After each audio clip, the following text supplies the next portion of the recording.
In Jesus' name. Our Heavenly Father, we're grateful for this opportunity. We thank you for all that we're going to learn here today. Open our eyes to deeper understanding from what I'm talking about to what is best applicable to any situation that we find ourselves. Let your name alone be glorified in the name of Jesus. Amen. Okay. So today what I'm going to do is I'm going to go through how I structure to start my mix, right? So most times if I get to the front of house and I'm doing a front of house mix, and then there's someone doing the stage mix, right? I tend to use most of my bosses to do other things. So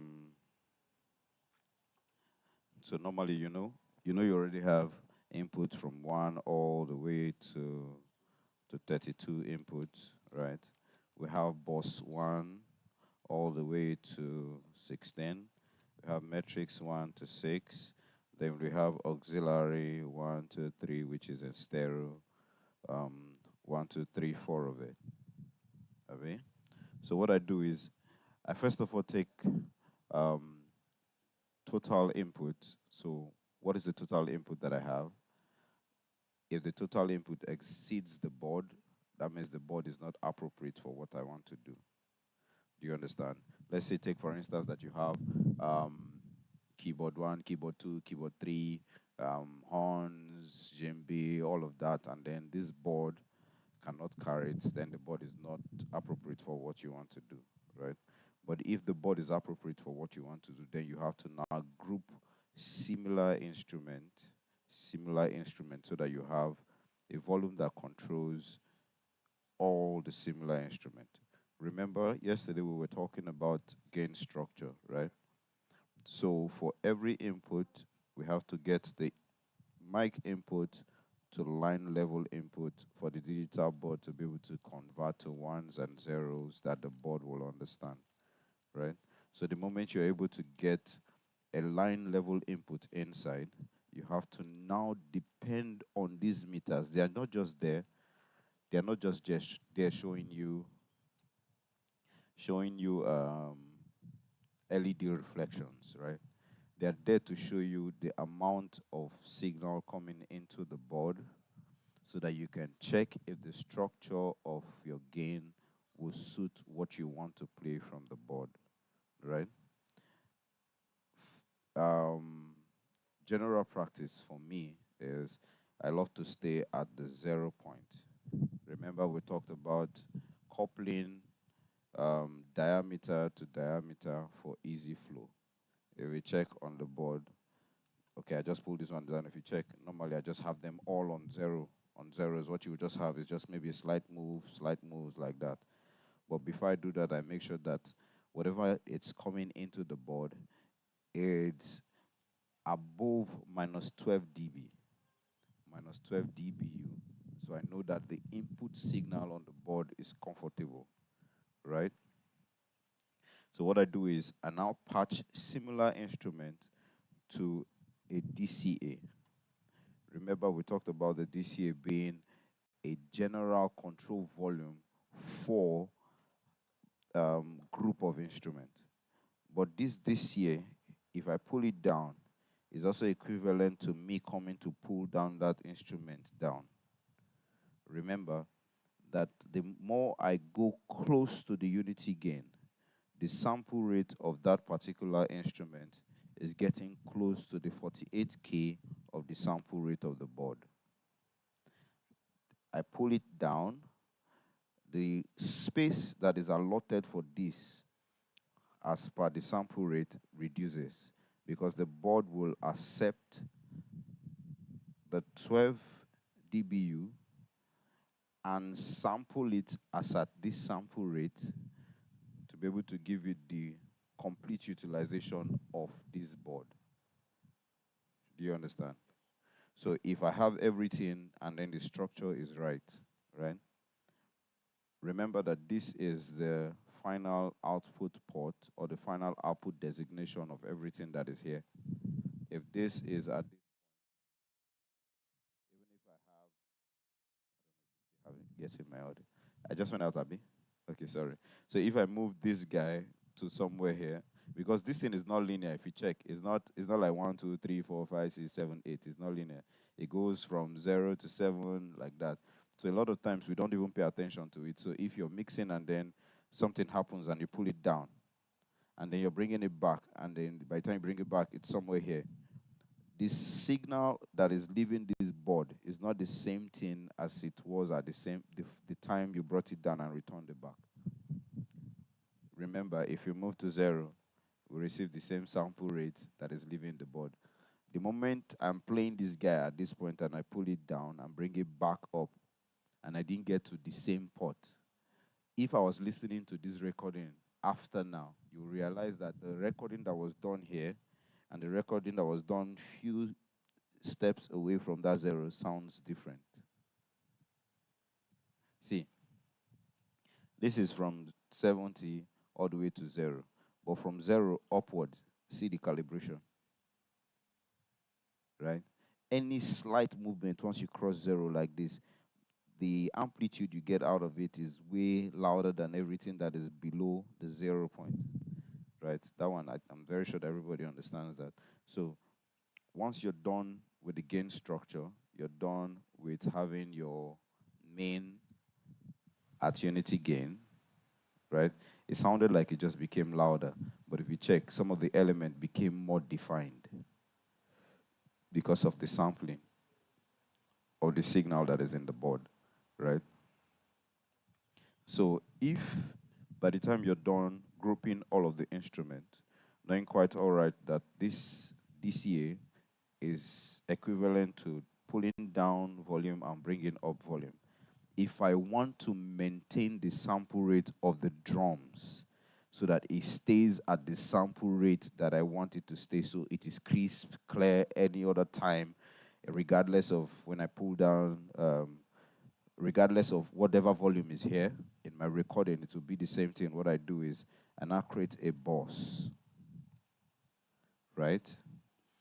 The boss, if I pull it down, it does not affect the sample rate because one, the boss is not the same thing as the DCA, because the DCA is an equivalent of you pulling down the individual faders, but the boss does not do that.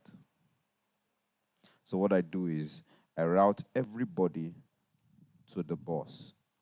So similar instrument, I put the drums in the boss, I bring the BGVs in the boss, right? So what this boss will do, it will keep, it will retain the sampling of the drums for me. So I put the drums on top, right? So the sampling of the drums will be at the 48K.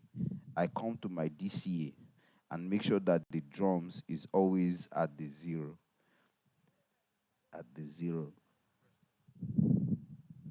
Okay. I need a microphone for you, sir. Okay. Talk. Yes. Yeah.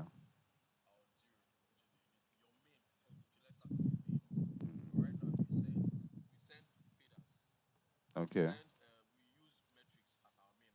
Yes.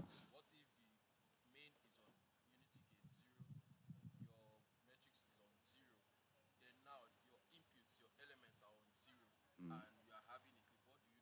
No. So if you put unity gain, this is main for the board. This guy is a different thing from this guy. Do you understand? This guy can be on 0. This guy can be here. The element will still be the same thing. Because one, this guy is retaining the sample rate of this board. Mm. So what I reduced was the send to this board, but the sample rate of this board remains the same. So let me give you an instance, right? Have you realized that most times, even if your volume is this loud, right, and then this guy is this low, by the time you check your recording, the elements does not sound right. So even if when your front of house is this loud for your metrics, your main is at this point, and the front of house is loud. By the time you listen to your recording, the elements does not sound the same. Yes, because your board, see your board recording now. Hey, check that now again. Okay, see your board recording. If it doesn't go up to around here, it doesn't sound cleaner. That's your input signal. So we're going to this minus 12 dBu. Do you understand? So if this guy is this low and the send is this high and it's sounding very loud here, check your recording, because this is where the sample rate of the board leaves the entire system. This is the mean. That's why it's called the mean. There's no need of calling it mean. Do you understand? It's like what we talked about, the patching of the aperture from here to here to here. This is the mean. If you change this guy, if you bring it down and then this one is way up like this, the element does not sound the same. But if this guy is like this guy is way up, check your recording element. So let's try. See where the signal is, right? See where the signal is. Yeah, yeah, yeah. 1, 2, check. You notice that it just amplified the circuit noise. You can hear the circuit noise. But even when this guy is this low, once you pull it down, you have just changed the sample rate of this board. Even if this guy is this high. Yeah, yeah. So let me see if I can achieve that that that height that we got with this guy. Yeah, yeah. Where's that? That's minus 27. Let's put this guy down. Yeah, yeah. Where's the box? Yeah, yeah, yeah, yeah, yeah, yeah. Hey, hey, hey, hey. Then check. See,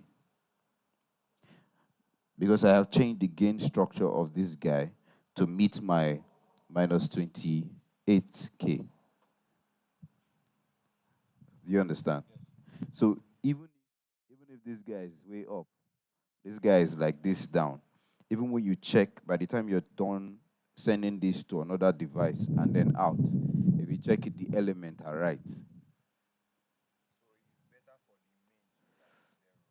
So this is your main unity gain. So I can pull down this one. So most times I patch main backwards so that I can keep alternating this one while I retain the sample rate of the board. Check your Pro 2. If you remember that Pro 2, each time I come to your place, I always go to 0. Once I come there, I just go straight to 0, leave the board there. You can keep altering any other element here, but leave that guy there.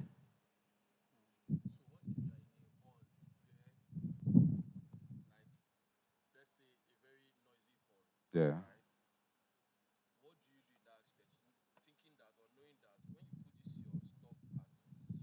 Mm.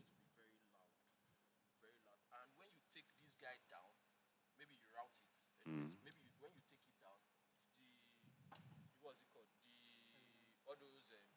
Mm. Come back to here. If this gain structure here is okay, right, it will reflect here. Uh, so if a hall is noisy, one of the things you would do is, and so what you do most times is, okay, the event I did on Sunday, the hall had that kind of. What I did was I started looking for the frequencies that were reflecting on the walls, right? So you just keep sampling. You just keep sampling frequencies. Every board has this oscillator. That's the sine wave, right? So if you put the sine wave It's somewhere here. So you can crank the volume to whatever volume you want it to be. Then keep sweeping through. Why we're not getting the reflection too much is because this place is semi-damp. Uh, so as you keep swiping through, you will find the frequency that's reflecting in the place. Once you notice it, you can bring it down. Do you understand? You keep trying that. Once you're done, you play the music out again and they hear it. If it doesn't sound right, keep trying it. But it will not be perfect. It will be near perfect. Not near perfect per se, because the whole, if it's not dead, it's not perfect. But it will be good enough for you to use it. You understand? It was what I did with wine press. When they said, okay, go and do mix. When I entered, they already know the frequency that I could hear in the place. I just went there and notched the thing down, and then pushed my volume up. You understand? So most times, if you're doing that, once you get into a room, the first thing you check is if you clap your fingers and then you notice that there's reflection. There's reflection. Play music. If there's reflection, start looking for what frequency. See, every room will respond to a particular frequency differently. Do you understand? That's why I always say, by the time you're done with your board, if this guy is not tuned right, forget it. There'll be good sound here, but what the guys will hear will be nonsense. You understand? So you have to always tune the array or the PA to suit the environment. You understand? So that if you reference with your your headphone, and then take it out, you hear almost the same thing. Put it back with your reference. Take it out. You can hear almost the same thing. Almost, it can't be the same thing. This is very controlled, but this one has interference with the acoustics. You understand? So that. So after this grouping, right? To this group, and then to this other group, I usually have something that is called the instrument that brings everything together. So what I'm doing is I'm trying to narrow down the board to maybe four faders that I'm paying attention to. So imagine that you have a board that is 274 feeders, and then you need to now keep narrowing down to finding what is happening in a particular feeder or what is happening in a particular channel. No, I just bunch them up, right, from group to group to group, so that I know each time I need to get to a particular group, I just dial one and then it takes me to that group and narrow me in instead of having to keep going through channels like that to find it. So I bunch it into one group for the drums, right? Because sometimes I like to have my toms just stay on top. So I like to have my toms stay on top. So remember, I said this is like having an extra feeder that controls this. The trick behind this thing is I can increase a particular volume, right, without having to drive the feeder. It's like double tracking. Do you understand? So if I want to make this kick sound louder than what it is with the fader, I can double track it on all the DCA. I can have this kick on DCA 1, DCA 2, like that. And you'll be shocked that the volume will just go up. So what I have done is I have double tracked it. It's like when you're tracking studio, if you track one voice one, track it twice, track it three times, what will happen is there's an amplification because of the summation of the total um, layer. Then so the trick with this DCA is, right, if the first DCA you assigned it to, it's down here, you assign it to the next DCA and this DCA is up here, it automatically takes this one as the main reference. If after I've assigned it here, the next DCA is this one, it will automatically take this one as the next reference. Do you understand? So you'll be shocked that you have assigned it here and you're expecting it to be loud, but the loudest of all of them, or the last DCA you assigned it to, is this one. It will take this one as a reference. Let's try it. Hey, Is it assigned to any this year, this year, this year, this year? Hey, this year, this year, this year, this year. So it's on this year. So it's on this year, this guy. Let me go put it back here. Where's the guy?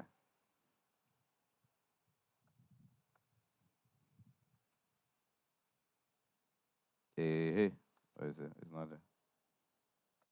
Hey, hey. You notice it's here. This volume is this loud. But I've now assigned it as the last assigned to this one. Immediately takes this one as a reference. But the thing is here. Do you understand? So sometimes once you're done assigning and then you assign all the way to this point, you have assigned it to everything and you're expecting it to be loud. But the last reference is this guy. So that's why you have to be sure to fix the structure right first before you start.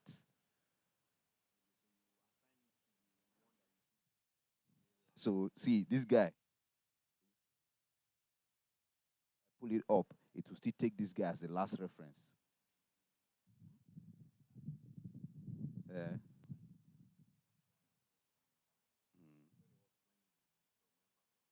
mm, uh, so so this one, so this one is so you just notice that now this is the reference it's taking, right? So let's take it out of here. A, it returns back to here. So this is the structure of this board. If you don't understand the structure of this board, you keep having problems with running yourself around it with this DCA. Do you understand? So remember we said DCA is more or less like volume control. That's a master volume for a group of instruments, right? But so that we can retain the sample rate or the sampling of each of the instruments without having to tamper with the quality of it or the intelligibility of that system, we use a bus to bring it up. So what the bus does for me here is like having multiple tracks of a particular group of instruments. Do you understand? So if you track them more, right? What's up? Okay.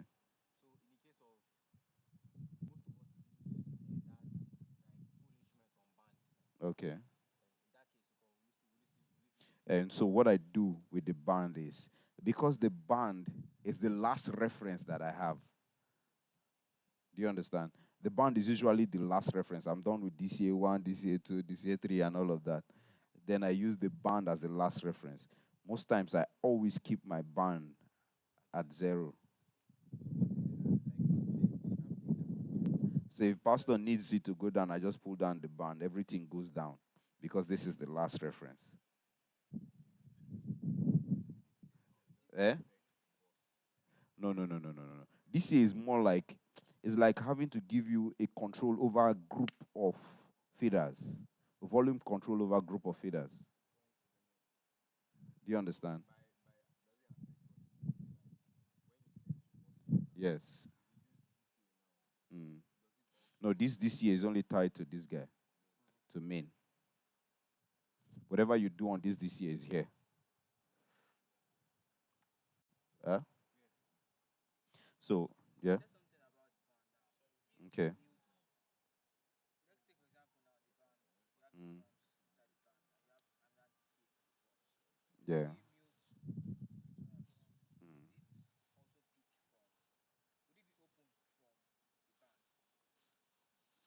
No, make me understand. So if you mute, yeah, yes, yes. So if you mute the drums like this, no, if you mute the drums here, and this is the drums.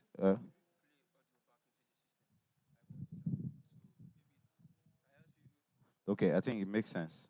It makes sense. Do you have what we can play? Okay, yeah, I think that will make sense for us. So.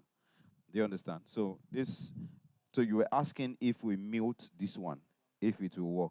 It's the same thing. Now.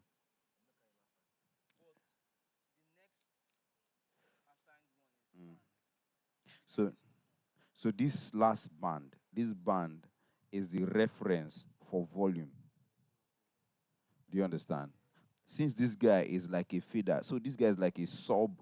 So what we have done now is to have a sub DCA to this DCA. This is a sub DCA to this guy, right? So this guy can also be able to take care of everything under its sub, right? But this guy will take care of every sub of the sub. So if this guy goes, every sub, everything that is underneath it goes. You understand? So then when I send to boss, because the boss has the flexibility to add effect, to add compressor, EQ, and all of that, I use it to define the drums. So I want this and this to be very pronounced on the drums. And then I also route back to an effect. Do you understand? I route it as an insert to an effect. So this drum boss goes to an effect as an insert. Do you understand? Apart from this effect, I have another effect that the drums is going to on this boss.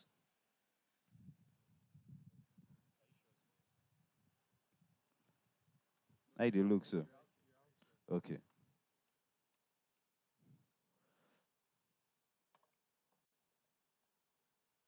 See the pattern here. So see, a lot of times we don't pay attention to this thing. Hmm? Which one? No, this is the internal structure of the guy.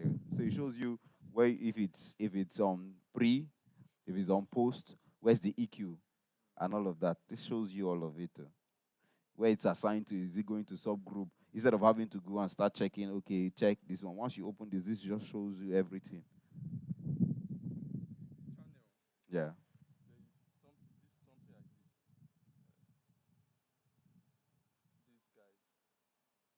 That's what I showed you just now. That's what I showed you just now. So the moment you reach here now, you can already show you everything. Where this one is connected, is there high pass? Is there low pass? Is it going preamp? Is it post EQ or pre EQ? Do you understand? That's why I said the last time that most times we don't pay attention to this interface. The moment you get to the home, like, it shows you virtually everything that's happening to that channel. But if you don't pay attention to it, you won't even know.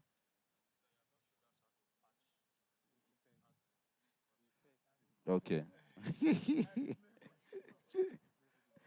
Okay, let's go there. Yeah? No, this one is simple. Go back to the guy. See the guy here. Where's that guy? See here. See it. Bus 9 is inserted to bus 9. This one did very simple. Yeah, this one is simple. Yeah. Wing on is even a lot more easier, sir. Okay. Let's switch them. Hope it won't affect my. Okay, so take my mic out. Mm. No worries. It's going to go to card. Input to card. Input to card.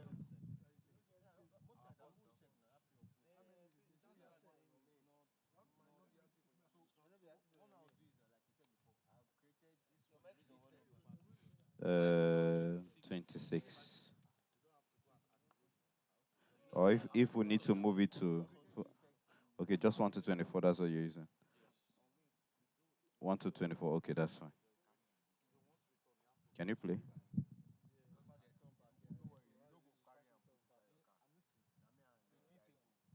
Mm.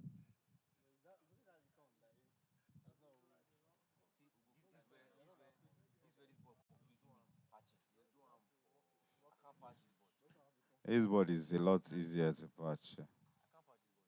Are you playing? Sunday? Why are you connected to the? Hmm? Nah. See, the thing is, if you can understand that interface, it's easy. Input. Have you changed input? If you change input to card, still listen. Change the card.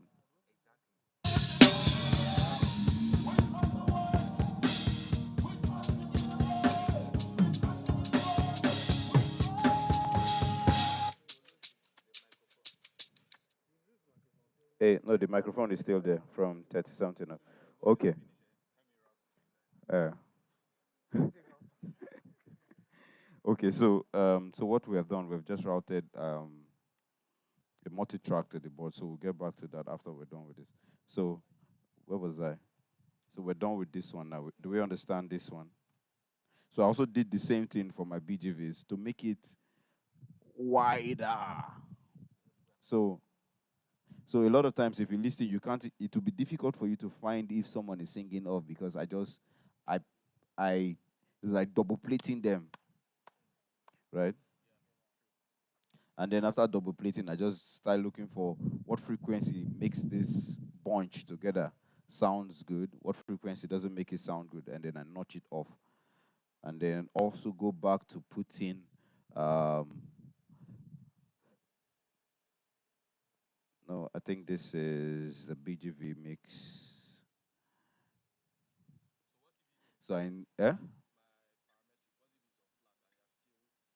so it depends if you put it flat and then it's sounding okay for you. Do you understand? But for me, if I put it flat, it doesn't sound okay. After I'm done using the parametric EQ on top of it, it doesn't sound okay. I just went back and then inserted a 31 band to it so that I can find, okay, on this BGV, what's not sounding right. If you remember, we said all your ear can hear. All you can hear is on 31 band, which is from 20K to 20 kilohertz. So if I'm listening to it and something doesn't sound right, I already know that what I'm hearing is a frequency. I go back there and start looking for what frequency this thing is and then take it off. You understand? So that's how this board is routed. So I have the drums, I have what's it called now, the background here. If you notice on this board, those two guys, they already have a compilation of different tracks. So the moment I open the board, they will always stay on top of the music. Because I have track T here, one, track T here, track T here, then I track T here again. Do you understand? So the moment I open it, the drum will always sit down there. The drum is always there, except I pull down this guy. You remember, the moment I pull down this guy, no, drums is not my trademark, right?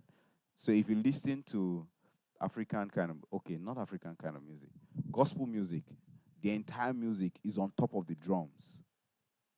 Take the drums out of the music, it's empty.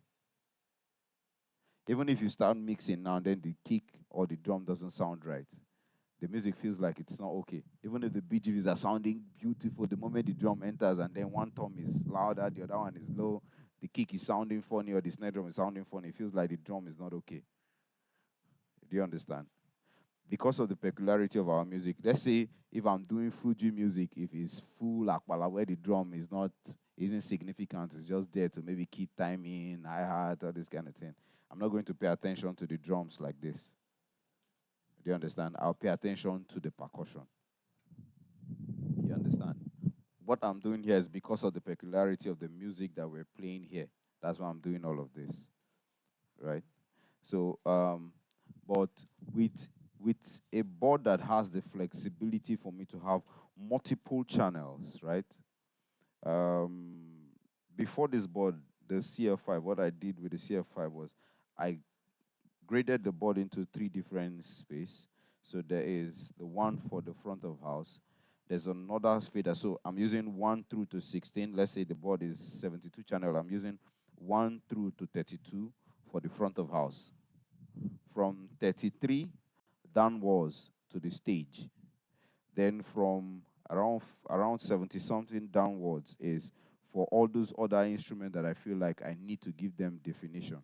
So I'm running on that same board. I'm running the front of house, the stage, and the broadcast on that same board. So if I want definition of a particular instrument in the broadcast mix, I don't want it to affect the front of house or affect the stage, what I do is the other part that is around the 73, from the 70 something upwards, I use that to define, okay, maybe my pastor's microphone, I want this pastor's mic to sound heavier on broadcast mix, or I just want it to just be flat, no effect, no nothing, let it just be flat.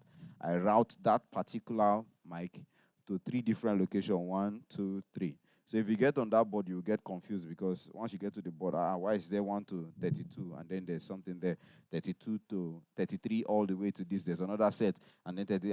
Why is this guy routing this board like this? Is because to utilize the board for the purpose of which I want to use it for, because of I don't have the luxury of having 1, 2, 3 different boards. I'm doing everything on one board.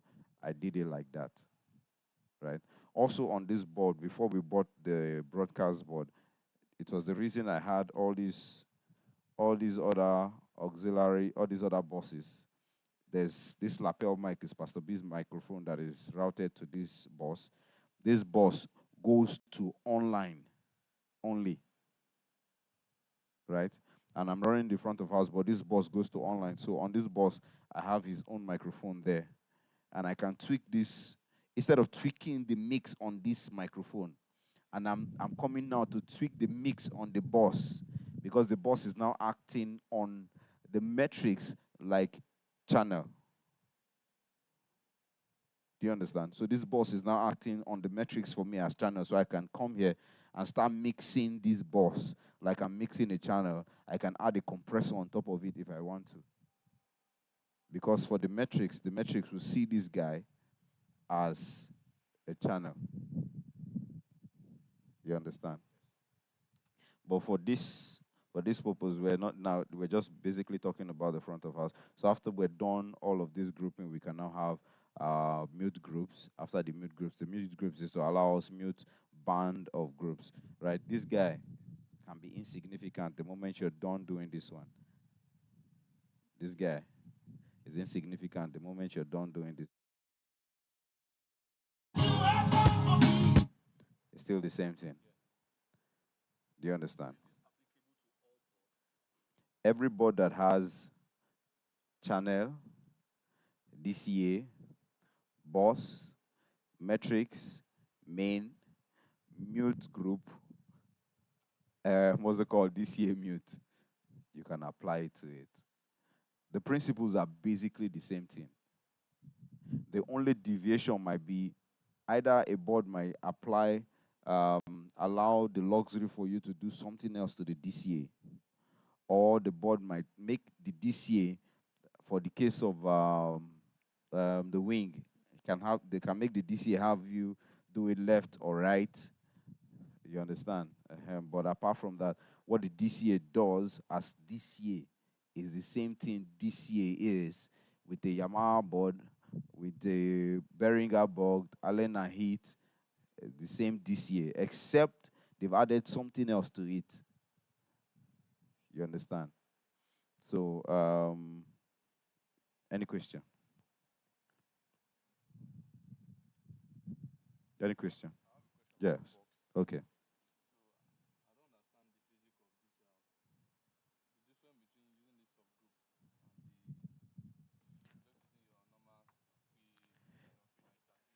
So this subgroup, right, is like changing what's it called? If you remember, I was talking about the bosses. It was supposed to be called in some other board they'll call it subgroup.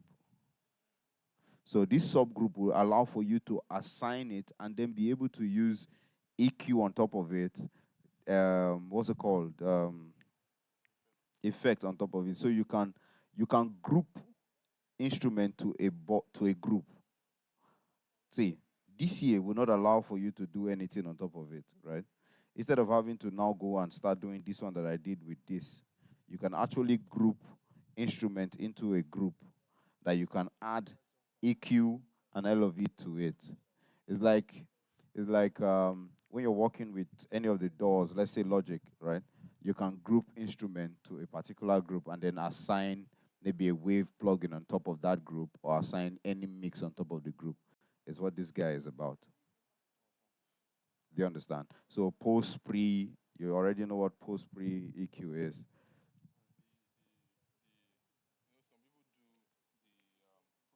Mm-hmm. Yeah. Okay. I don't understand what you just asked.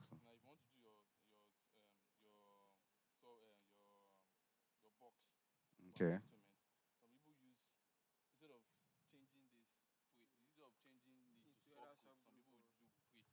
Mm-hmm. Pre EQ now, before EQ now. That's what it means. Before equalization, before the EQ is applied to whatever you're sending, send it there. Pre EQ. So whatever you're sending to that group will go there without your EQ. Do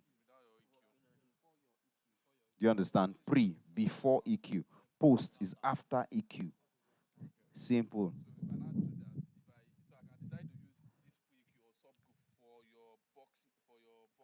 Yes. So if you do that, what will happen is if you once you go to pre-EQ, meaning the moment the signal hits the board, before whatever I'm EQ, whatever my equalization is, send it to that bus. Do you understand? Uh, uh,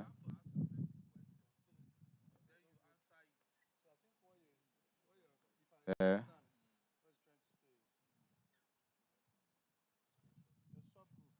mm, mm,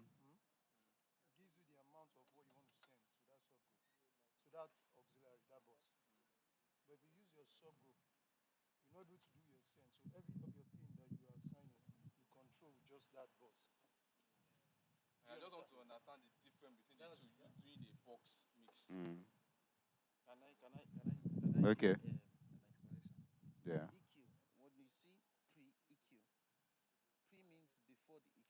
Yeah. Mhm.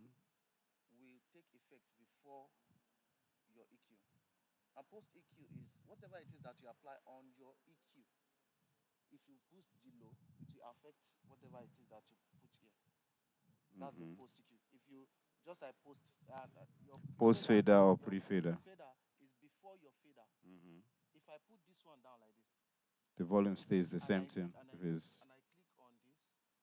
yeah.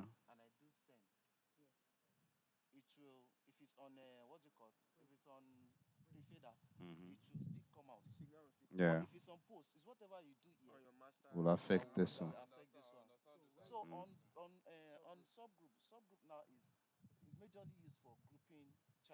Yeah. Mhm.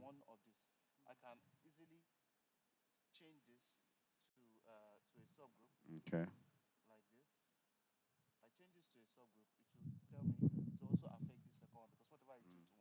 It's left and right. Mm.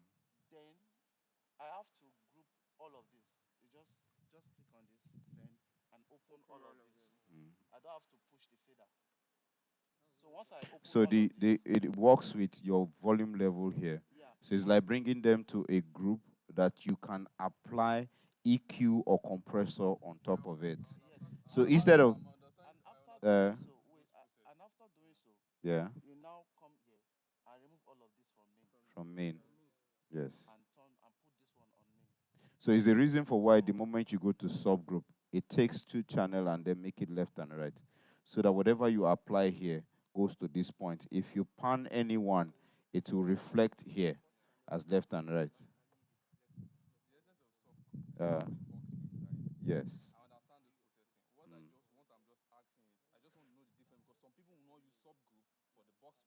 Mm. So it's personal preference, right? Me, I want to be able to see it and then know what level it is. If I want this guy to be more, I can push it or bring it down without it affecting what I'm doing in my front of house.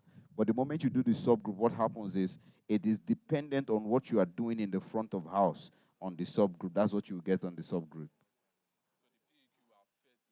Will affect it. So, okay. Okay, maybe which one? Is your custom what it means is to customize it.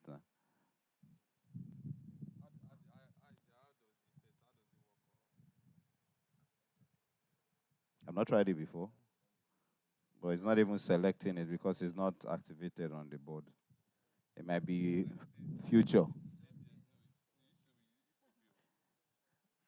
No, there are some things on the board that was placed there for the future. Uh,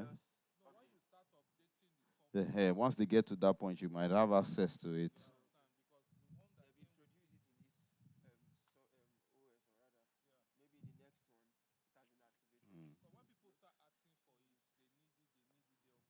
Yeah. That's the reason they keep upgrading the board. If not, uh, Dandogan, yeah. They've taken Dandogan out even.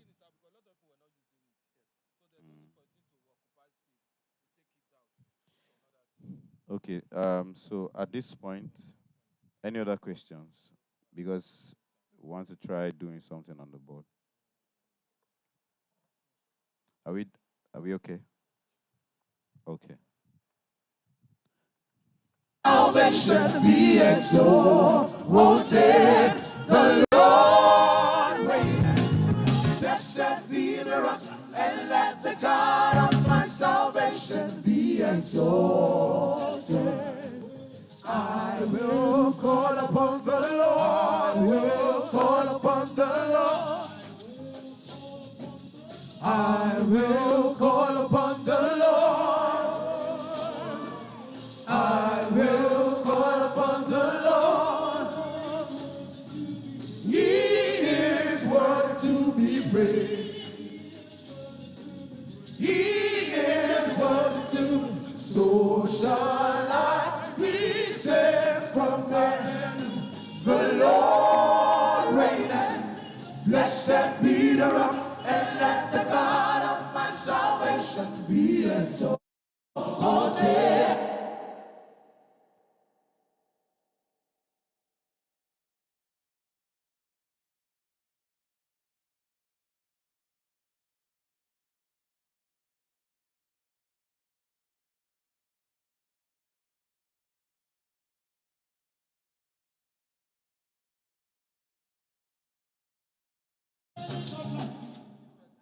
Yeah. Okay. So, hey. So I think it's not that there were no effect. I really loved to use the lexicon effect that time.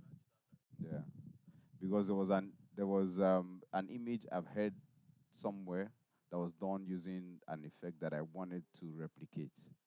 So it depends on your level of understanding of the effect for you to be able to apply it right. Um, Effect, because the human ear sometimes can be tricked to feeling like this thing is larger than what it is. The effect comes to play a huge role in your mix, right? The effect, you cannot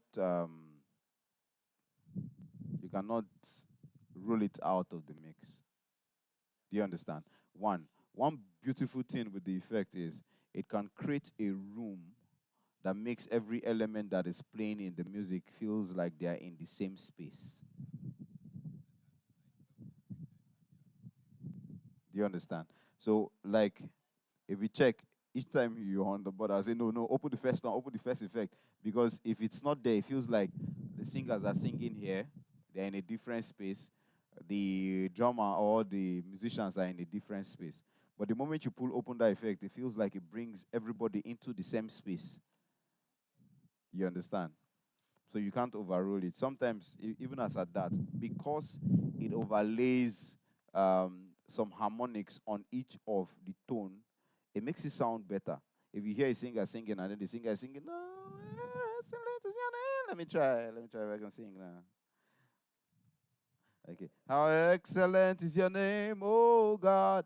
How excellent is your name. How excellent is your name. And so you can't overrule it.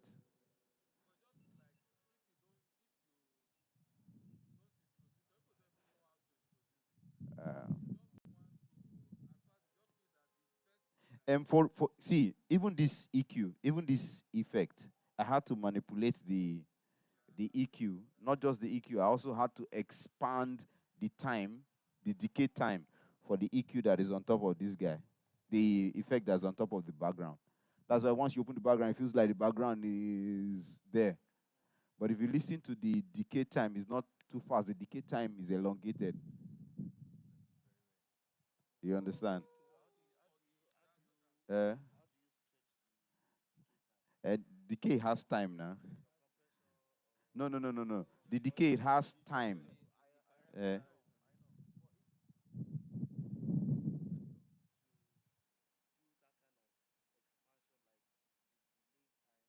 no, no, no, no. No, no, no, no, no. The only thing that can envelope that will be either your gate. Is your gate because the decay time you want it once it gets to the end of when you want it to decay, shut it. So it's only your gates that can help you do that. So you can actually use the gates. The compressor will not take out the the decay time for you. It might reduce the volume of it because of that. It's compressing the body or the tail part of the sound because of the time. But to take it out when it elapses, it has to be the gate. So no matter how you compress it, the compressor will not take out that volume. It will either reduce, but it won't take it out. Mm.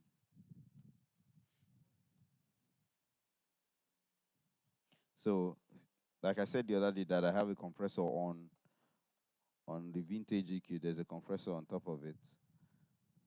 There's a compressor on all of this. So that it doesn't go, even when I make a mistake to push the volume or push the fader louder than it's supposed to, the compressor helps me keep check of the volume so that it doesn't go beyond where it's supposed to be. So I just use the compressor to create like a ceiling, like a limiter on top of it. So even if I'm getting excited with the music and I just push my fader, the compressor helps me keep check. Hey, this is where we're supposed to stay. So then, so let's try. Let's mix. I wish I can initialize this board, though, so that we'll just start that mix from the beginning. Let's just see the mixing. Scatter the router. Eh? No, but will the patching still be there? Patching is go. You have to repatch. No, don't worry. Don't worry. Don't worry. Oh yes. This thing stop playing. If you initialize routing, go. Uh, Play. Once you save and then recall back, the patching will come back with the mix on top of it. Mm, patching. Mm,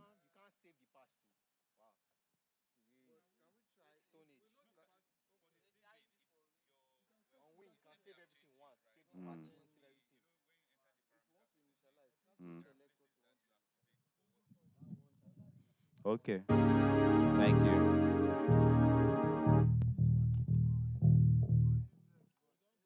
No worry. I get service tomorrow, so yes, yes, that's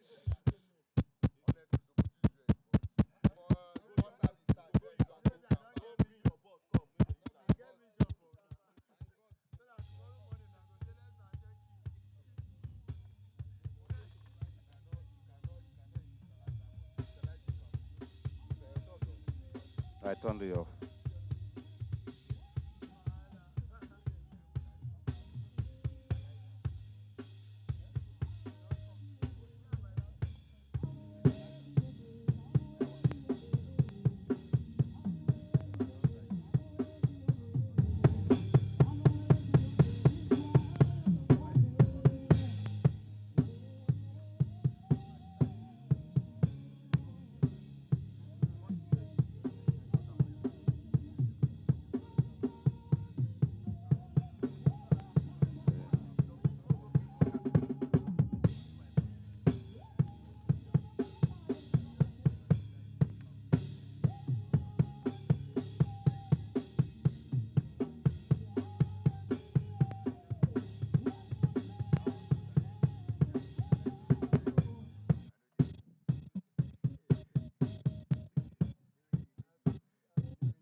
Not be snare drum. So so this drum recording was done with a drum shield, Abby. This drum shield, that's the thing. So the problem with this drum shield is because there's nothing at the bottom to treat the deflection of those high frequencies, it will deflect itself back into the microphone.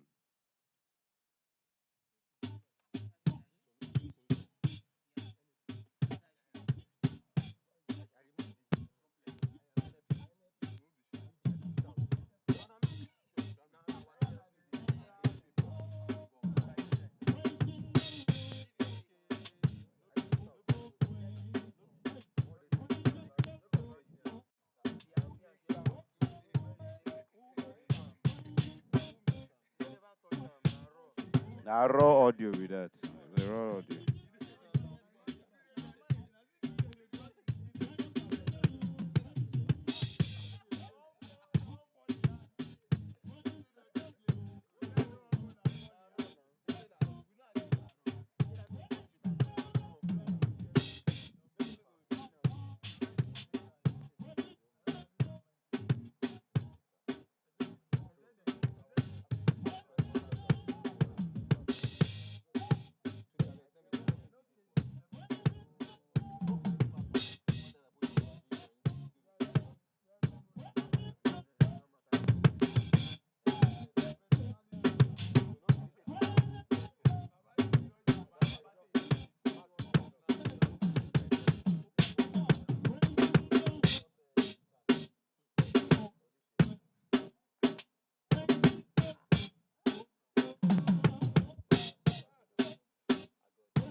So most times I just roll off like this. And if I need it to wait, I just move it. It changes the snare drum immediately. So I just have a particular frequency that I keep moving. So if I'm playing and I have Makosa or I have a hip hop song and I need to change the snare drum, I just move that one.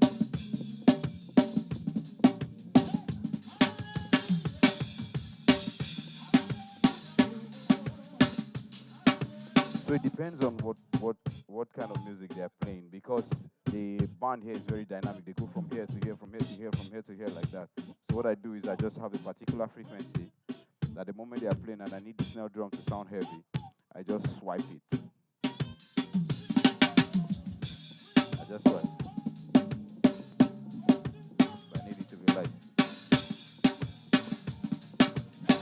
But this snare drum, to maintain the length of the tone, I use my gauge to hold the length of the tone.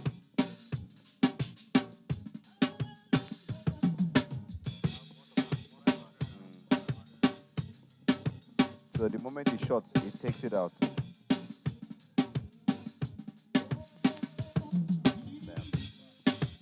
Then,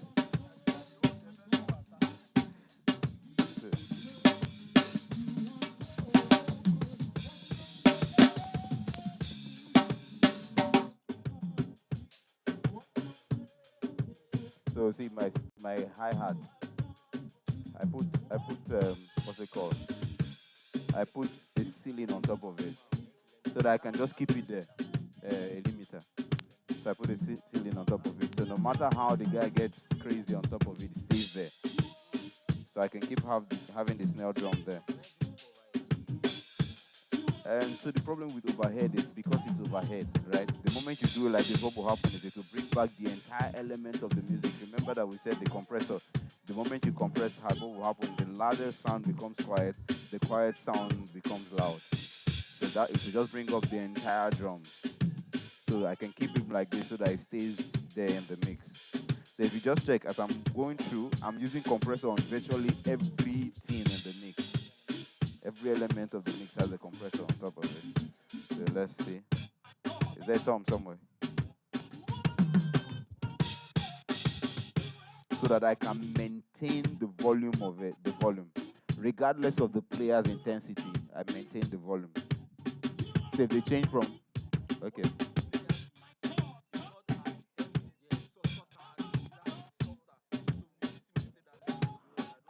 So remember what we said was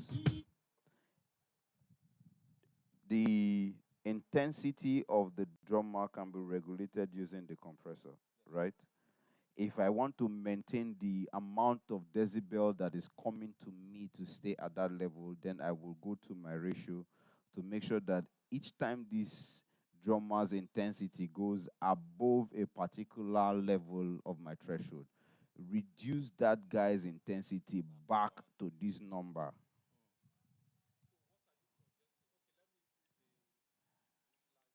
Okay. Yes. Yes.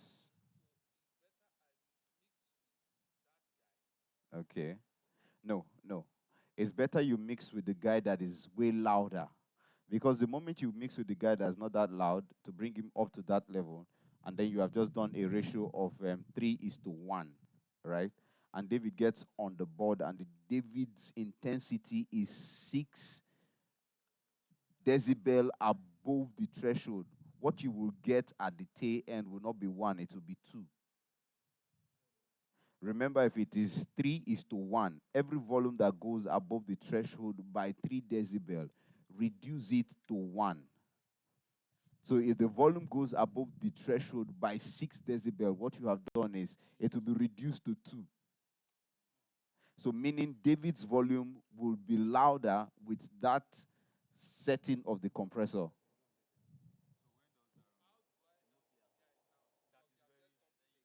Yes.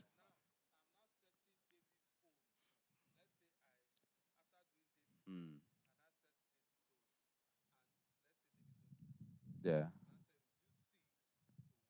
Yes. So if that guy's own is now 3, that's where your fader comes to play. That, that's the reason you're a sound engineer. If you're not a sound engineer, if you just work and then leave the body, don't need you now. I can just download the setting from somewhere, put it there, and then it works. So the moment you put your compressor, right? You remember that the compressor, because it has a ratio, the ratio is saying that you should reduce the volume. The moment the volume is reduced to what you want it to sound like, and then you check the totality of the mix, and then it doesn't sound in the place where you want it to sit in the mix, or you're looking at your meter and then it doesn't give you anything close to minus 12 dBu, you can now use your gain compensation to compensate for the loss of volume to retain the intensity of that particular instrument or element in the mix. Mm. Mm.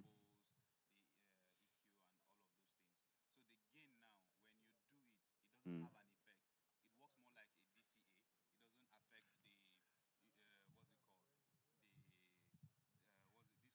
The sample rate, it doesn't affect. So the moment you compress, right, what you have compressed is either it will reduce, if it's hard compression, remember that once the sound hits you, the first part of the sound that you hear is the transient. It's usually louder than the body of the sound, right? The moment you compress, what will happen is there is a pressing of the transient, allowing for the body to come in. So if the transient of the sound is a low frequency, right, that you have pressed, what will happen is you're going to have the high frequencies become more pronounced. Do you understand? So to compensate for that crushing, you can dial up the makeup gain to compensate for that. Do you understand it?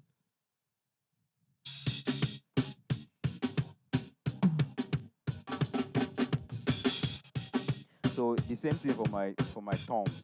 I usually so I already know frequencies on the tom that I don't want to hear. I already know frequencies on the thumb that I don't want to hear. So sometimes I just go straight to those frequencies, take them out. Then I can now start working on what I want to hear. So as it is, I can keep altering it while they are playing. So if they start playing Makosa, I know that there's a way the thumb for Makosa sounds. I just start moving my, I just move that guy away. Then I have more pronounced. You notice that the thumb just changed the sound, but the two of them sound okay.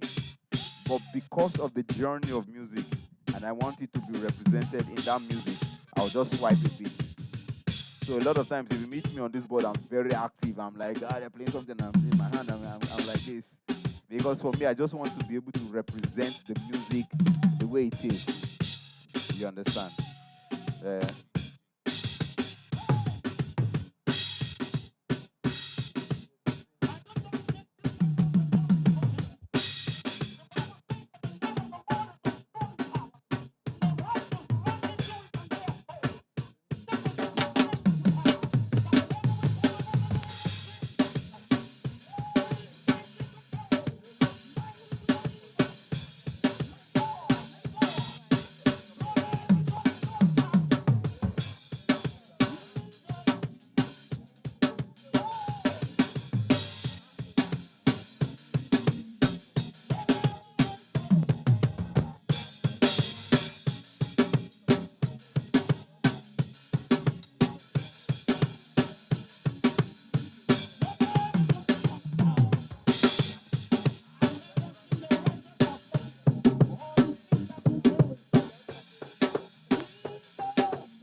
yeah?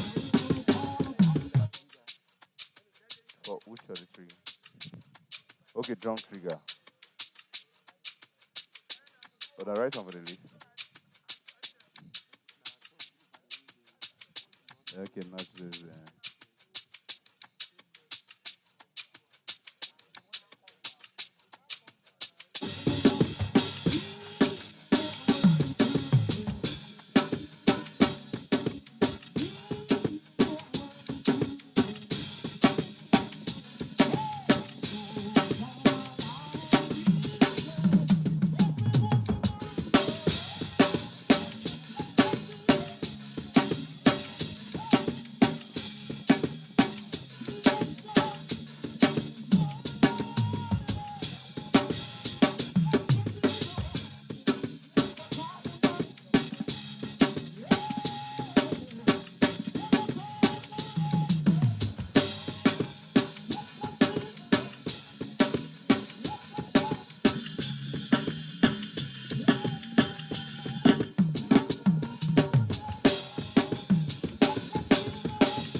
So inside of this system,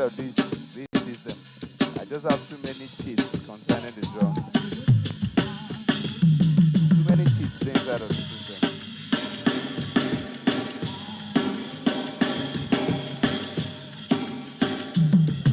Yeah?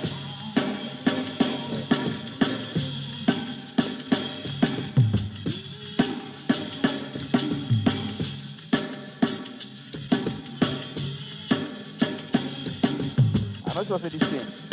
I'm not sure say I'm not sure say this thing now they kick in with this.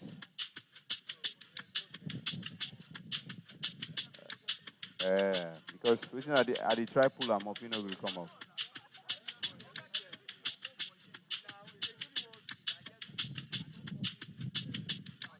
Oh, no wonder. because everything that they do to the kicking, Greek commas, they sound like another thing. Yeah. Okay, this na NLP, abi. Okay.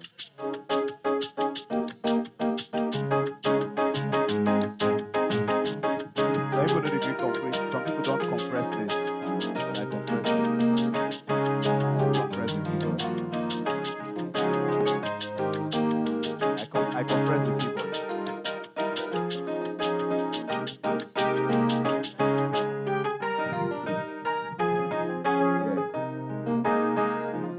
Exactly. Yeah. Yeah.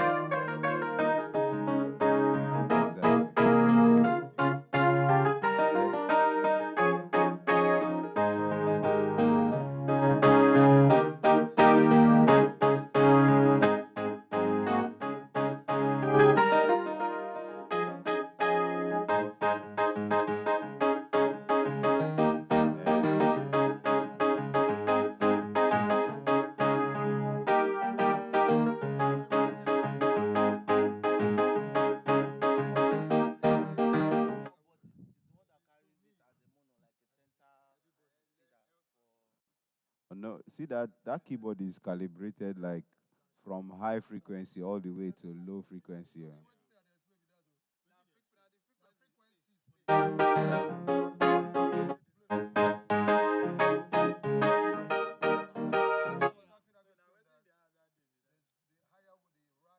Mm, yeah.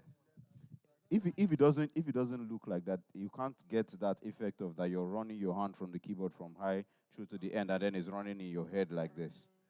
You can't have that effect.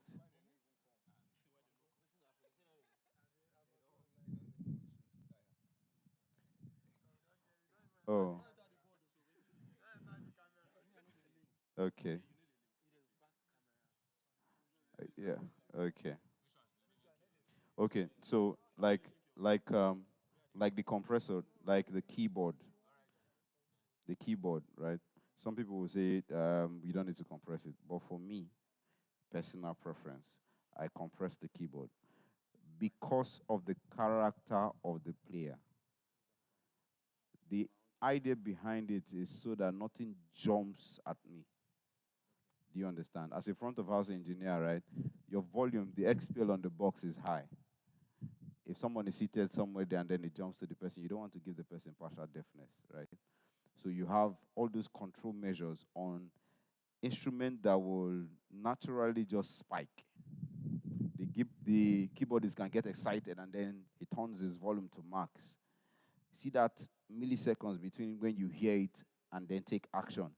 It would have damaged someone else's ear there, or it would have even given you a partial deafness because the way this system is designed that my position is equidistant from the front, the left and right. So the box is facing my eardrum like this. So whilst I'm mixing, I'm listening to the box like this. So if anything spikes up here, I will hear it immediately in my head. And before your eardrum will reset to come back into the mix, it might take you time.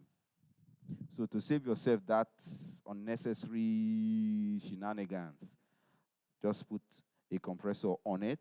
So the compressor is seated somewhere. Remember, it will not take action until the volume gets to the threshold. So that threshold is just seated there.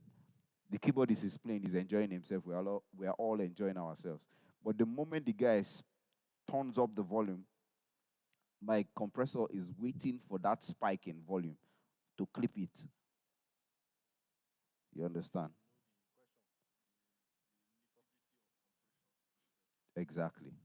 So that's why a lot of guys don't use it because they don't understand it. But you need to know what you want to use it for before you can apply it. Yes. No, you don't even need his max volume. You need to know the maximum volume you want to get out of that keyboard every time, irrespective of the player. This is the maximum volume I want to get. See, if you notice, the moment it gets to 12 dBu, you notice my compressor comes into action. The moment it hits 12 dBu, my compression comes into action. you're about to go above the what is set as the gain structure for this guy.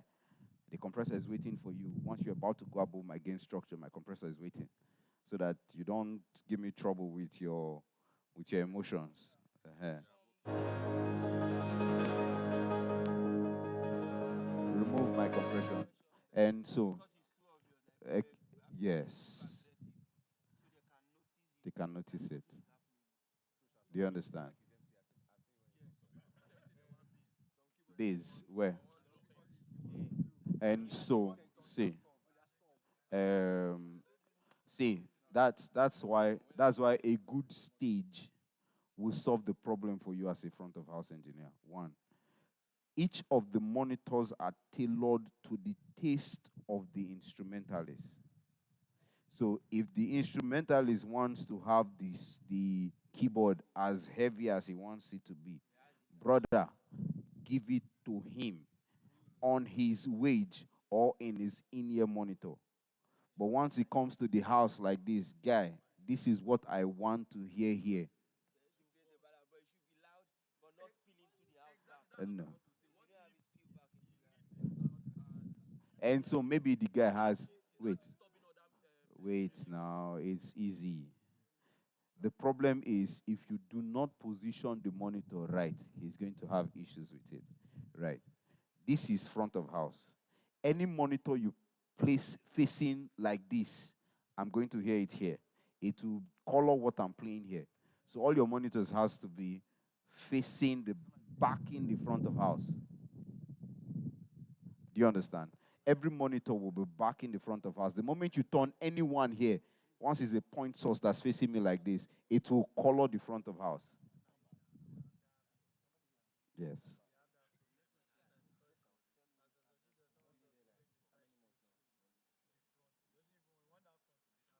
Okay. At the back. They are facing the front of house. And so you're going to have problems with your mix. That's serious problem of your mix. Yes. The monitor on the stage. Yes. Okay.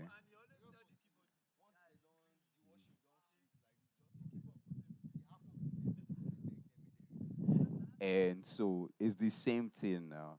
Since you're just using one board, Abby, do the same thing. Have the compressor at the point where it will check the volume for you. So put it as a limiter, is a ceiling. Can you hear yourself as loud as you want to? Yes. This is loud enough. That decibel that you don't want to hear, that height you don't want it to get to, just go there, put the compressor as a limiter, as a ceiling there. The compressor will stay dormant. The guy is playing and enjoying himself. We are all enjoying ourselves. The moment he gets excited and decides to pull the volume up, the compressor comes into action. When he stay here. Yes. And so that point, he's not the preacher. And so you can't have his volume that loud, that loud. Oh, okay. And so that's the preference of the pastor then. So you can give it to him. That's the preference of the pastor. And so that's the pastor's preference. Uh, okay. No, no, no. The keyboardist.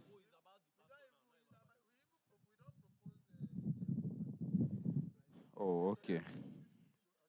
Yeah. Mm,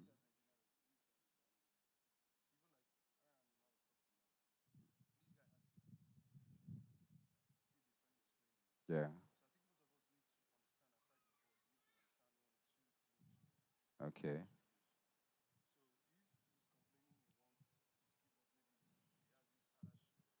Mm, yeah.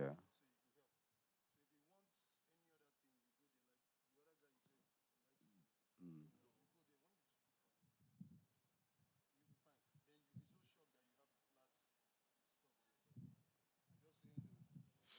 So, so if I don't know the keyboard, I don't know how to play the keyboard.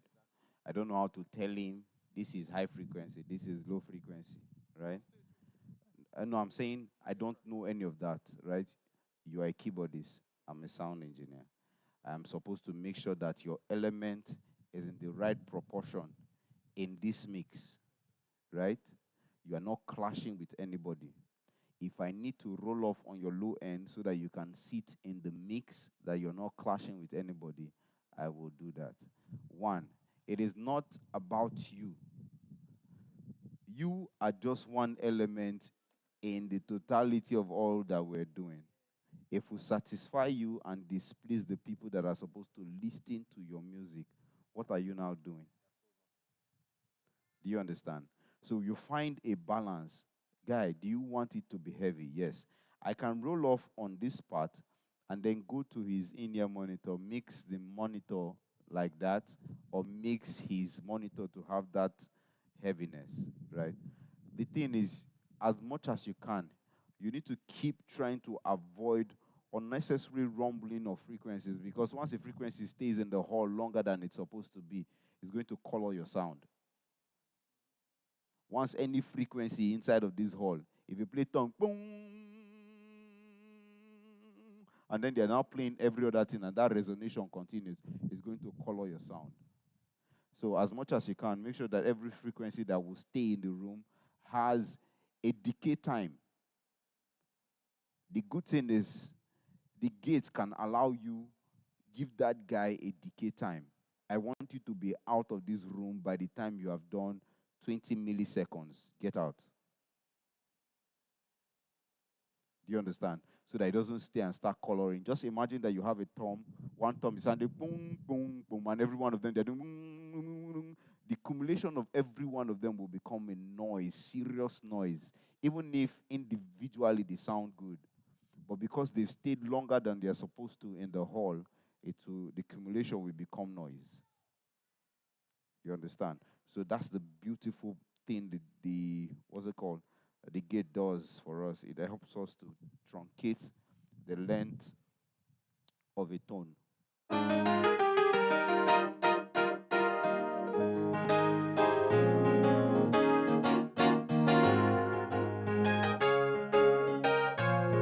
So see the spectrum analyzer. The beautiful thing of the spectrum analyzer, it allows you to see frequencies that are overly spiking in the spectrum, so that you can now pull those frequencies down to make sure that it is flat. I'm listening to this keyboard now and I can see that there's too much of the spike here.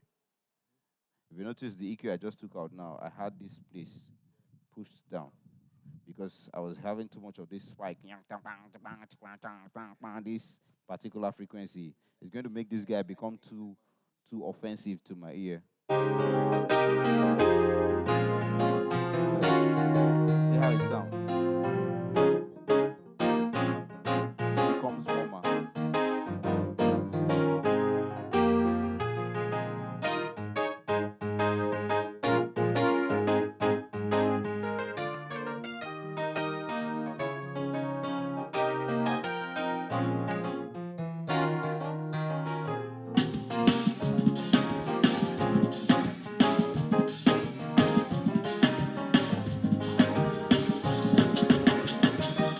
This is out of time.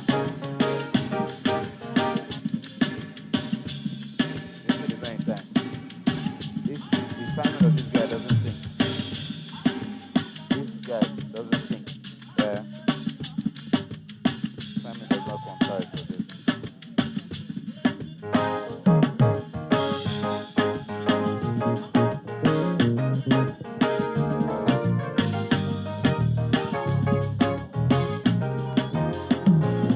So see my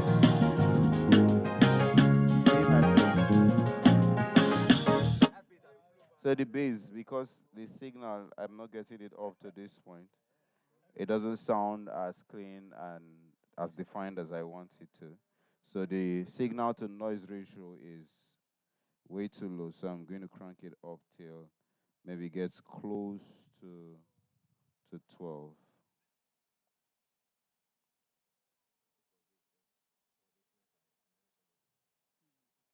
No, it's loud though. See, the moment it crosses 12, you notice that my compressor just shows immediately shows that guy you're about to go above the.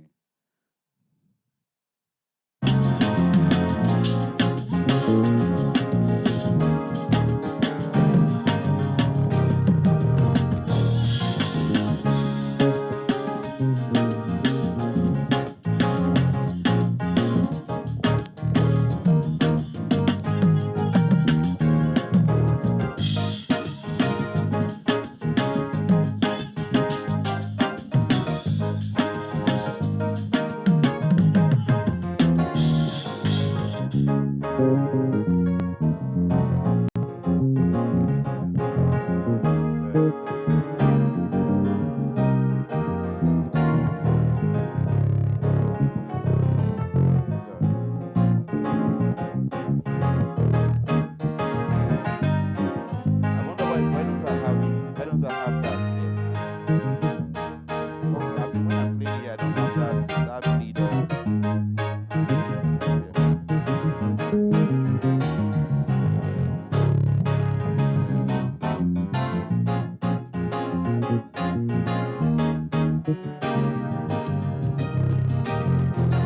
And there's bass here. So there's bass running into the gig. There's bass running into the gig. There's bass.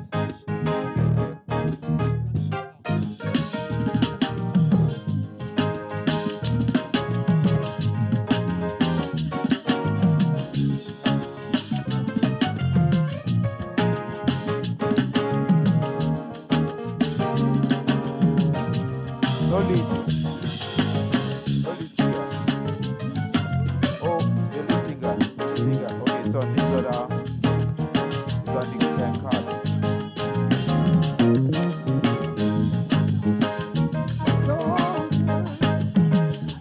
Jesus, you are so good. What no man can do, you have done for me.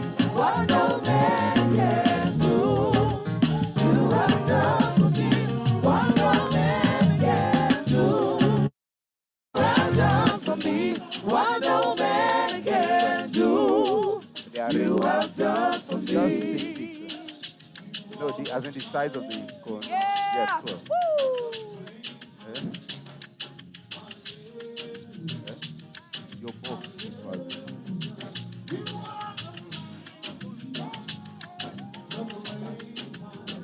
So,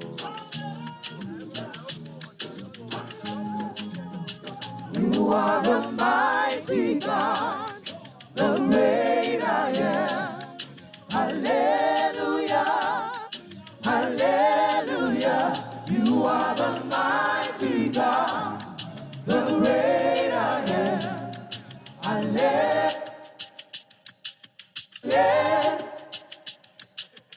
sorry. Hello, wait. One off. You were asking something.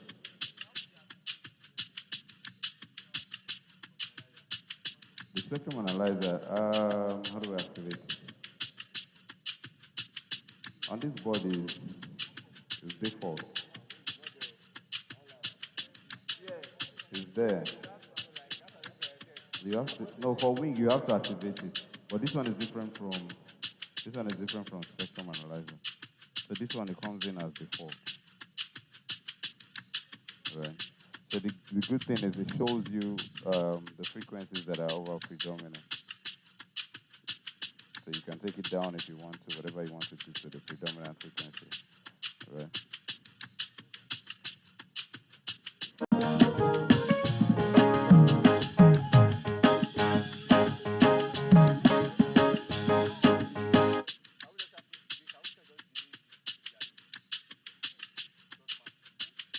Delay too. Yeah? No, it sounds forward. It's in front.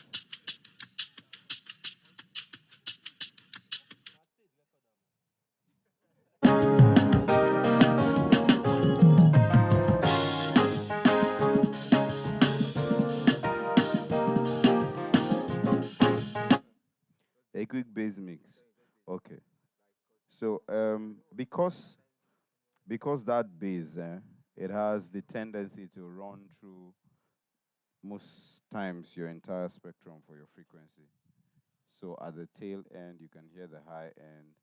At the at the close end you can hear the high end. At the tail end of the bass you can hear the low end, right? If you overemphasize any part of the bass, what will happen is the moment the guy gets to that part, it will be overly emphasized in the mix, right? So what you can do is to even out his tone with a compressor. Uh, and so once they bring bass effect would have converted that analog tone to a digital tone that can maintain the volume, right? One good thing that you can do is the moment they convert it from their normal electronic tone through to the digital processor, which is the pedal, right? Go to the guy to master the volume there. Do you understand? What you will no, not 12 o'clock, not at 12 o'clock. Oh. Each of the preset that they change to, there's usually volume on top of it. So he should master if he's going to use from distortion to arpeggio to any of this thing. Guy, just make sure that every of these things that you're moving into, their volume is they're at this level. But me, because I don't want to have that kind of conversation with him so that we don't start rubbing and trying to show who understands, I put compressor on top of it, my brother. I put it there. Yes. So the moment the guy goes to overdrive, I'm not afraid of him going to overdrive because already I have a ceiling watching out for his volume. Mm. And so violin, what this guy would do for you now is to even out and then bring out the volume, mix it melodious and brings out all the tones that are hidden in the violin. See, the moment you bring the compressor, the threshold all the way down, forming a ceiling, what will happen is every loud signal or every loud sound begins to sound quiet. Every quiet sound becomes loud because you have just evened out the tone, the volume of that guy. So what will happen is if the guy is playing soft, it is audible. If the guy is playing very harsh, it is crushed or compressed. Do you understand? Once you're done with this, you can now bring up makeup gain of that particular instrument to the level you want it to sit in the mix. I think there's one guy that did that kind of thing. Okay, I've softened it. I think when they were using this Korg keyboard, the Korg keyboard has problem with the gain knob. So what I did was to just do a hard compression that is like a ceiling and then make up gain all the way to this point. So I leave it there. So even when the knob starts spiking, the volume stays there. The compressor would do the work for me and they keep it there. But one thing also that I do is to make sure that the attack time is not too fast so that it doesn't crush the transient of the signal. Do you understand? So okay, there's keyboard here.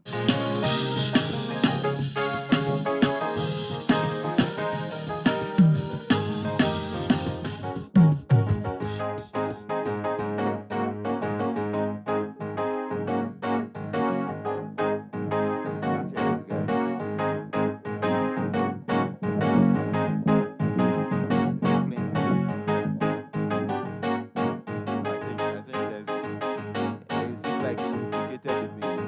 Because it sounded like bass.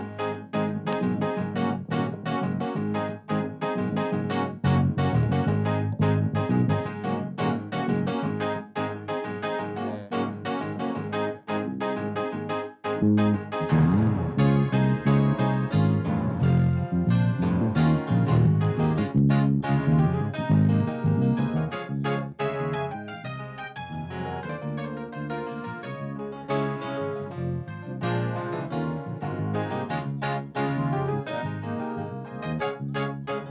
Yeah.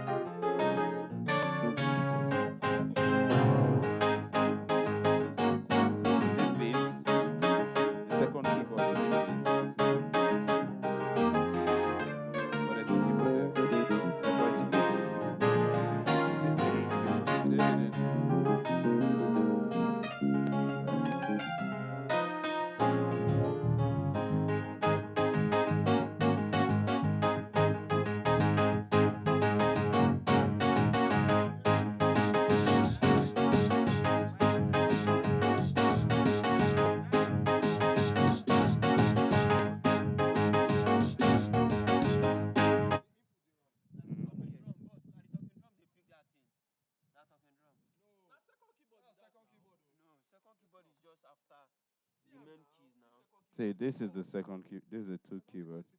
This 17. Mm.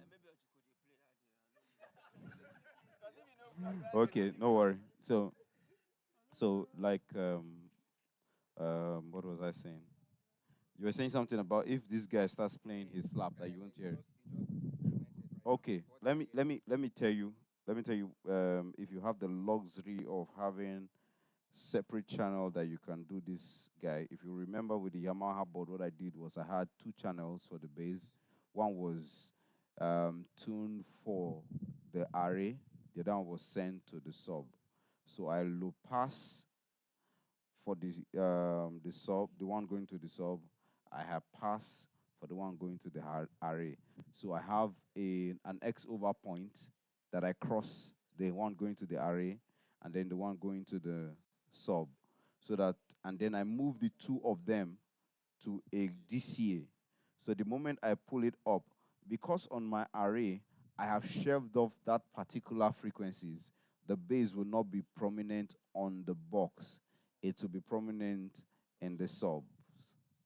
Do you understand? So the moment the guy starts slapping, is as predominant as I want it to be on the box. But the moment he goes to his low end, it runs down to the subs, not the tops. But the good thing is, you can't do that shelving off here because the moment you cut off some frequencies here, it will reflect in the recording. So this guy will stay flat, so that the sample rate of this guy is the same thing. But you can now work on the metrics to the specification of the array. You understand? So with that, you can have the basses playing as loud as you want him to sit down in the mix. And then the guy is slapping, the guy is good. The guy plays his low end, the low end is seated in the music, but he's not disturbing the front of house or disturbing your mix. I hope that is helpful. What other question? Yeah. Okay. Yes. Yes.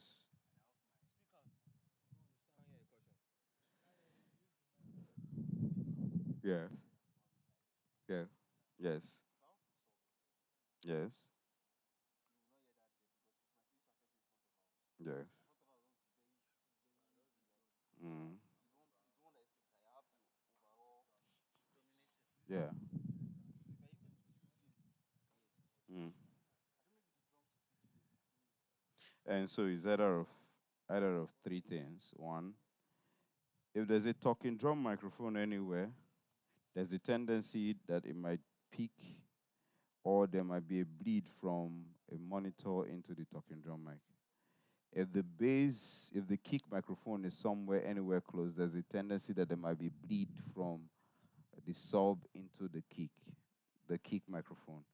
Also, if you are mixing your bass, there's a tendency that some people will feel like since I boost my low end for my kick, I should boost my low end for my bass. Rubbish, right? If you check here, what I have done is I have shelved off on the bass so that I can have space for my kick. Do you understand? The bass can run all the way to this frequency, right? But because I want my kick to sit down in this frequency and then there's no clash, I shave off a little. See, I can compensate for this shelving off, right? Remember, what we're looking at is volume over frequency in the graph, right? I can compensate for this loss of volume of this frequency in the sense of this guy. Do you understand? So this guy will sound as heavy as I want it to sound here, but it will not disrupt what I'm hearing here in the front of house. Do you understand? Yeah.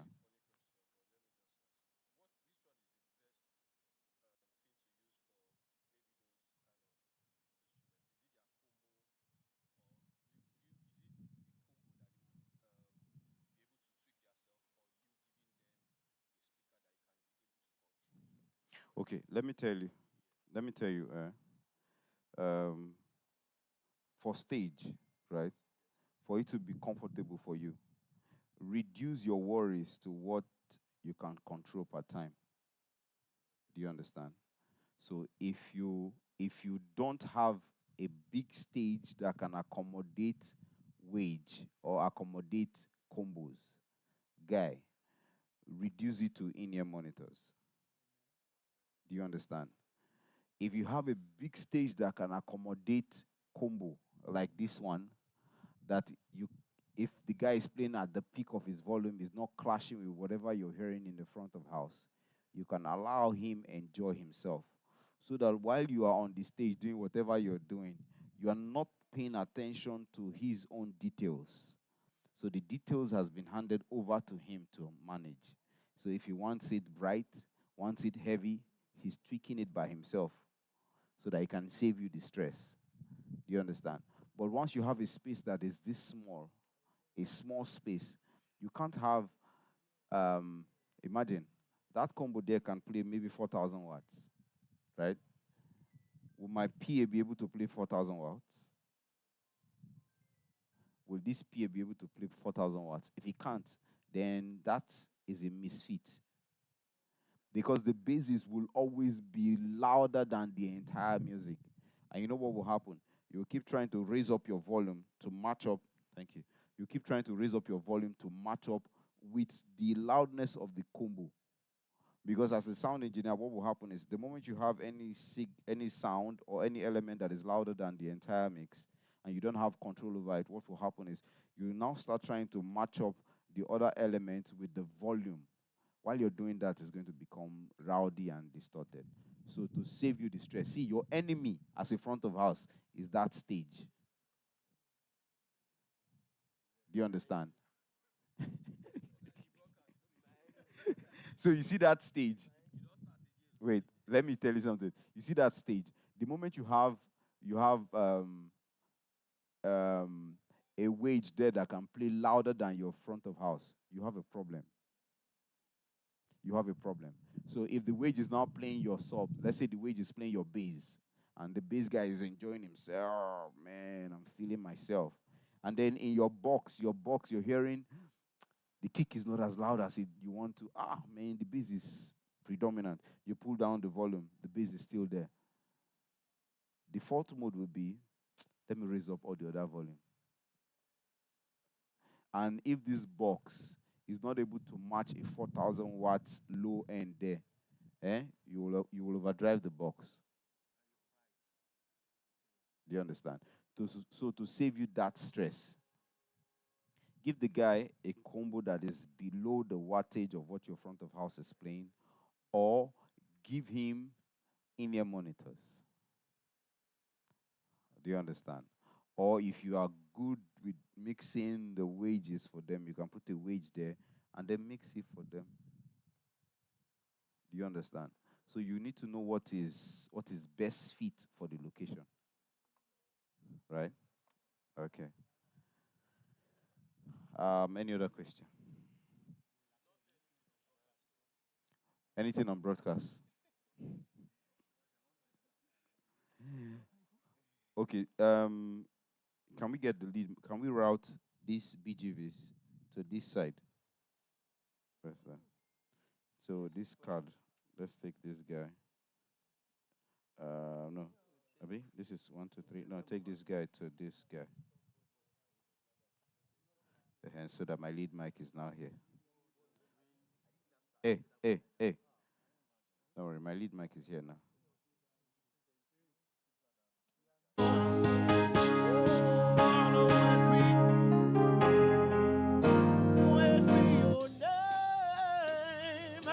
One more time, we cry, Abba Father. Hallowed be your name. Hallowed be your name. Hallowed be your name. Hallowed be your name. Hallowed be your name. Hallowed be your name. We cry, Abba Father. Oh, sing hallowed be your name. Sing hallowed be your name. Ora kambaka. We cry, our Father. Emmanuel Shela Barakaya of Bahatesi. Hallowed be hallowed be your name. One more time we cry, our Father. Hey. So, if you notice, I'm waiting for him. Oh, hallowed be your name. So the moment if a musician takes the microphone and then starts coughing the head, I'm already waiting. Can you just lift up your hands and lift up your voice and bless him? Hallowed be your name, Jesus. So what do you want to know about hallowed be your name, Jesus. Oh, hallowed be your name, Jesus. Yeshua Mashiach, we lift you up this morning. Oh, dwell in the midst of your people. Dwell in the midst of them. Oh, dwell in the worship of your people. Can we lift it up one more time? We cry, Abba Father. No, make me understand. This effect, what is the name of the effect? So you need to be sure. You need to be sure that what is there is what you're looking at. Is it one of this one? I think it's also possible to convert it into a bus. Maybe the configuration. Because if you say what he's hearing inside, Yeah. is what is it called? Like and whatever you're saying, maybe I don't know. And so that's why I'm asking. You need to be sure that what you're looking at is this effect. Is it this effect? Is it this effect? So now you need to go check if they've changed any of the parameters. Do you understand? There are parameters here. See, all these things are parameters. All these things are parameters. Do you understand? So if one thing you need to do is to recall the board, recall this effect to its default, this thing, and then try it, right? Is it on your board? That's Magodo board. And so if it's a different board, initialize the board. Initialize the board. And then make sure that it is the default mode. Yes. Yes. So the problem is you might be shocked that they've done a routing underneath before that you're not conversant with or that you don't know it's there. That's why it's giving you that thing. But for you to receive the same thing, return it back to default mode. Do you understand? And then reassign it again. You understand? So whatever the concussion the other person has done underneath would have been taken out. So you have it as flat and then you can now reassign. Are we? Any other question? Are we good? You good, Abby? Are we good? Are you sure? So you can mix tomorrow, Navi?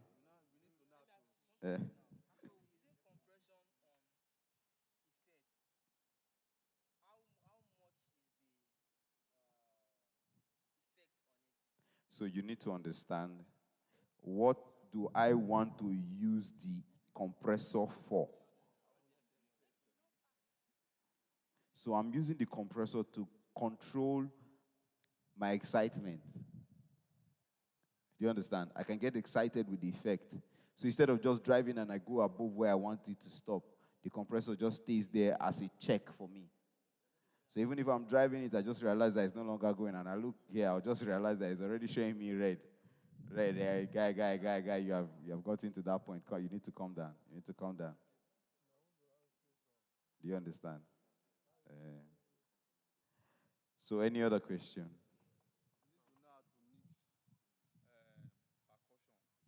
Percussion. So let me tell you. Let me tell you. There for every talking drum, right? I think I've been previewed to do a lot of it in some of the shows that we do outside of Lagos with Lance Rock and all those things. For every talking drum, right?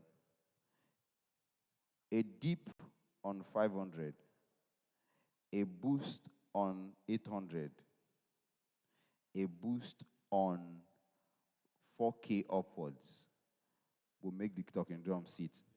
So this is talking drum, right? A chord on around 500 like this. So depending on the shell of the talking drum, you can either move this 500. So if you do this chord, so that I don't want the talking drum to keep clashing. Maybe I'm playing a contemporary music. I don't want the talking drum to keep clashing with my bass. I can roll off a bit so that I can still have a space for my kick to play. Then I can have a boost on that talking drum around that 800 like this. I can now have another boost. Is there a talking drum anywhere? Is there talking drum on your mix? No talking drum. So I can change the cue and then have a boost around here. Then I can widen this one depending on how I want it to sound. So the more I widen it, it takes out the high mid from the talking drum. The moment I spread it more, it keeps shoving off the high mid of the talking drum and then bring that takes off the high mid. But depending on the shell of the talking drum or the nature of the talking drum, you can now keep yes. So you can now keep moving this guy to find where you find the sweet spot of the talking drum. So that's what I do basically. But if I check the ratio of my low end to my high end, and the ratio of my sub is way more than my top, I usually don't boost it. So for that volume, remember that this is calibrated volume over frequency, right? Because we want to sum up the total summation of the entire sound that we're hearing vis-a-vis the tops and the subs. This frequency that is lost here, I can compensate for it with my sends on faders. Knowing quite all right that my highs will not go to the low end. Do you understand?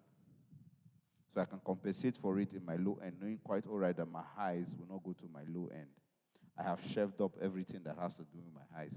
So I can, instead of boosting that, I can push it here. You understand? It took me to like four failed projects to start learning the talking drum. Yeah. You're blocking the. So it took me 4 failed projects to start learning the talking drum. One, I came from the south. I just entered Lagos. They say, man, this guy is bad. I know him from somewhere. I say, wow. They brought me to one church like that. I say, come and mix. I just stood in front of the board. Okay.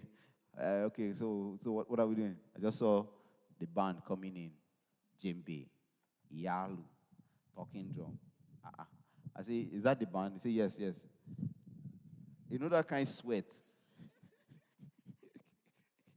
My entire forehead, like, I was like, okay. Engineer. I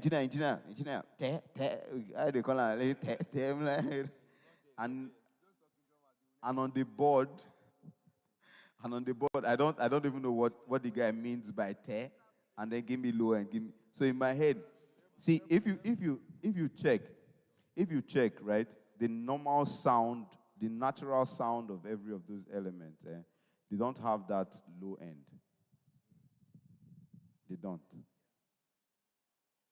We have decided to define that instrument like that. If you play talking drum here, it doesn't have that low end. Even if you put it to headphone, it doesn't have that low end. But we have defined the instrument like that. Exactly. It's not talking drum.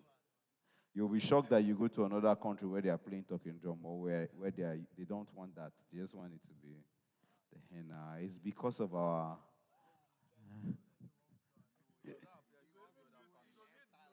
So because you don't want, so the thing is, once you have Yalu, Djembe, all those things together, right? You need to know one of them is usually heavier than the other one.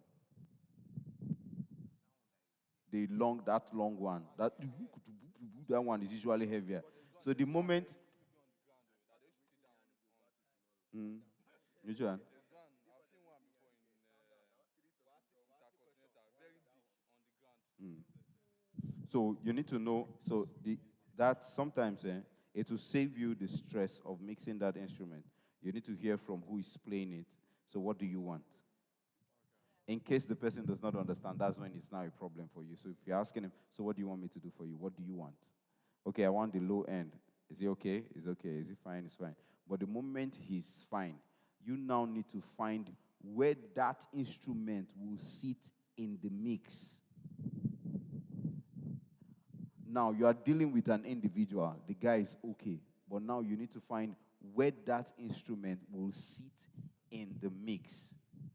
Because by the time you're done satisfying just one person, and then imagine that you have over 32 other instruments that you need to mix, where would they all sit? Knowing quite all right that one of the things that we didn't consider was the damping of this speaker. You see, each of the cones for damping, they jump out and in, jump out and in, jump out and in. The time frame between one in and out is like an oscillation that completes a full circle, right? It keeps going in and out, in and out, in and out, in and out, in and out, right? If an element with higher intensity or an element with higher energy enters, it will take over the damping of the speaker. So it will be difficult for every other element to be pronounced. Do you understand? That's why the moment you increase the talking drum louder than it's supposed to, it seems like every other element is no longer there. Do you understand? It just overshadows everything. So good thing again is you can keep playing with your image.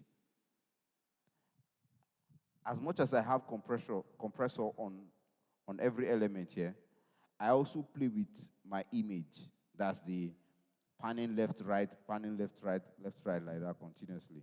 I'm not panning all the way. I'm not panning all the way. So the moment I have the two talking drums playing, what I do is I just move one to the left a bit, move the other one to the right a bit, so that it doesn't saturate the center of the music. So that I can have them play while you're seated here. You can hear them in the mix, but they're not saturating the mix. Do you understand? You can do that once you have a lot of djembe, omele, this one, blah, blah, blah, instead of having to start thinking, where will I put this one or put that other one? Just move the guy few meters away from the center. Move this other one like that. Just keep panning them outside like that. You'll be shocked that you will hear all of them there. If you sit down here, you will still hear. If you sit down here, you still hear it. But it doesn't saturate the center of the mix. I hope this is helpful. Okay. Okay. Yeah. Okay. Mm. Okay.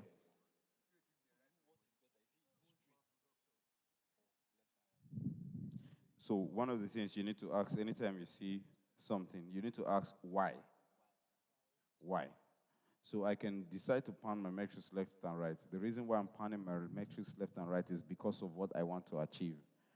Right? If panning it left and right will give me what I want to achieve, I go ahead and then do the panning. Do you understand? But having a matrix that is like this matrix is left and right.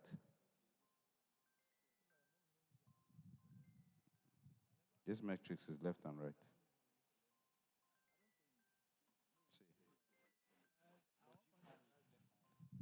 So once you link them like this is hard pan left, hard pan right. Once you link them like this. So wing usually has each of the channel as left and right, left and right. Uh, so what works for you? If that works for you, you can do that. Okay. Thank you all for coming. Thank you for coming. Thank you all for coming. God bless you all for coming. So we've come to the end of the Sonic Mastery class. Yay. Thank you, thank you. This is Sonic Mastery class 2024. Yeah. No, not 2025. There's another one by December. Uh, yes. So we thank God. We thank God for it. We thank God for it. Right? You can also follow and like on all our social media handles. We keep dishing out information day in, day out. As it unfolds, if we come across anything, we'll dish it out.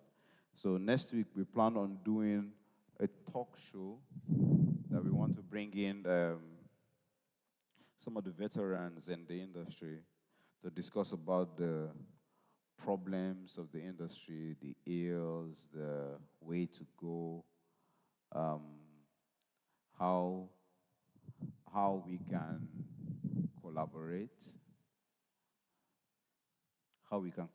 in the industry, and how we can forge ahead in the things that we do, right? So thank you guys for coming. Um, there's light refreshment.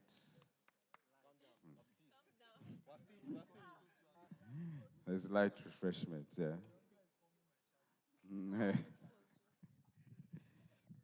Okay. Um, thank you.